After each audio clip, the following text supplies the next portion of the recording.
संजना जी, आप भी जानती हैं मैं इस देश की नागरिक हूं, आप इस देश के नागरिक हैं।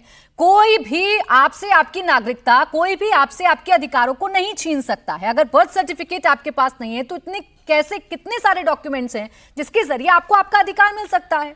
देखिए प्राची जी, अभी भारतीय जनता पार्टी के प्रवक्ता बोले कि उनको आइडेंटिफाई किया, उनका लैंग्वेज अलग होता है। मतलब इनका कहना है कि जो घुसपैठी आए हैं वो डॉक्यूमेंट बनवा सकते हैं लेकिन लैंग्वेज नहीं सीख सकते हैं। तो ये जाएंगे देश के 140 करोड़ जनता के पास और उनको कहेंगे बोलिए बोलिए, आपको पहचानना है मुझे, आपके लैंग्वेज से पहचानिएगा आप। ये क्या तरीका है?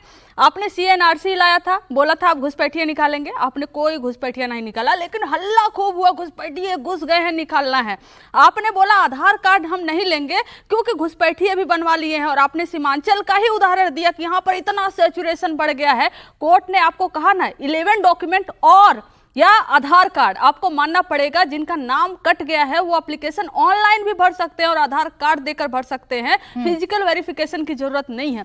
तो आप बताइए कि अभी तक जो आप इलेक्शन कमीशन की भाषा बोल रहे थे, इलेक्शन कमीशन के प्रवक्ता बने हुए थे, कौन सा आधार नागरिकता का प्रूफ तो नहीं, यही तो आप कह रहे थे ना।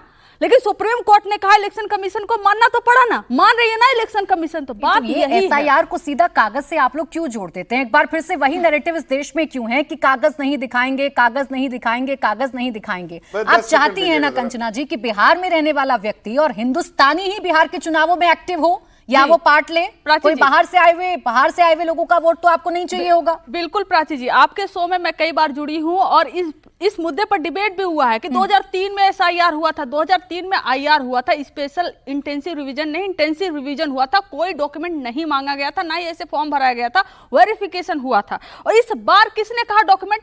आप ही कह रहे हो ना कि डॉक्यूमेंट पे आके ही क्यों अटकना है? डॉक्यूमेंट पे हम नहीं अटके हैं प्राची जी, डॉक्यूमेंट पे इलेक्शन कमीशन और बीजेपी अटकी थी, जिस पर हम कह रहे थे नहीं आपको और डॉक्यूमेंट मानना चाहिए। आज सुप्रीम कोर्ट ने कहा आप बिजली बिल भी ले सकते हो, आप पानी का बिल भी ले सकते हो, आप बहुत सारी चीजें उसमें इंक्लूड कर दी। सुप्रीम कोर्ट तो BLA से भी नाराजगी जता रहा है कि अगर इतने सारे लोगों के वोट कटे हैं तो राजनीतिक पार्टियां इतनी गैर जिम्मेदार कैसे हो सकती हैं? शिकायतें क्यों नहीं करती? सही बात है, ये कहा सुप्रीम कोर्ट ने, जो लगातार हम आपसे ही सवाल पूछते हैं। अब चलिए अभिषेक झा जी, आज तो देखिए राहुल गांधी जी और तेजस्वी यादव जी की गाड़ी मुड़ गई मदरसे की तरफ और चर्चा हो गई कि नीतीश कुमार जी ने टोपी नहीं पहनी। सीधा आरोप लग गया आप पर कि आपका भगवाकरण हो गया है, आप बीजेपी और RSS की विचारधारा पर चलने वाली पार्टी हो गई हैं।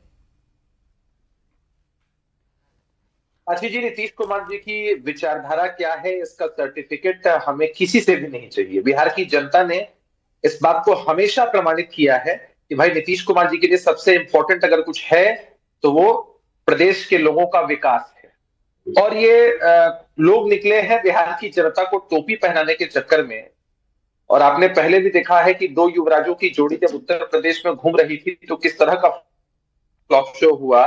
उससे भी बड़ा फ्लॉप शो इस बिहार के अंदर होगा। ये समझते हैं कि अकलियत समाज के लोग उनको डराकर, उनको बरगलाकर उनका वोट ले लेंगे, उनके लिए कुछ करेंगे नहीं, तो वो जमाना जा चुका है। नीतीश कुमार जी ने, NDA ने, मोदी जी ने हमेशा जाति धर्म से ऊपर उठकर काम किया है, सबके लिए काम किया है। आज अकलियत समाज के लोगों के लिए भी सबसे बड़ा मुद्दा विकास है, उनके लिए मुद्दा धर्म नहीं है, या ये जो माहौल बनाकर रखते थे वो नहीं है। नीतीश कुमार जी ने मंदिरों की भी घेराबंदी कराई है, मस्जिदों और कब्रिस्तानों की भी घेराबंदी कराई है। एक ऐसा माहौल इस बिहार में तैयार किया है जहां कभी सांप्रदायिक दंगे नहीं होते हैं, सब लोग अमन चैन के साथ रहते हैं। जब छात्रवृत्ति दी जाती है, वृद्धा पेंशन दी जाती है, बच्चियों को पढ़ने के लिए प्रोत्साहन राशि, पोशाक और भोजन इत्यादि दिया जाता है, तब ये नहीं पूछा जाता है कि आप किस धर्म के हैं, आप किस जात के हैं। सबको एक समान रखकर ही सारी सुविधाएं दी जाती हैं। अभिषेक जी, मुसलमानों की सबसे बड़ी संस्था इमारत शरिया से जाकर राहुल गांधी जी और तेजस्वी यादव जी मिलते हैं, वहां वक्फ पर चर्चा होती है, वहां SIR पर चर्चा होती है, कहा जाता है कि सब कुछ हमारे विरोध में हो रहा है। और ऐसा तो नहीं है ना कि नीतीश कुमार जी ने पहले कभी टोपी पहनी ही नहीं, पहले टोपी पहना करते थे, आज अचानक ऐसा क्या हो गया कि टोपी पहनने से परहेज हो गया?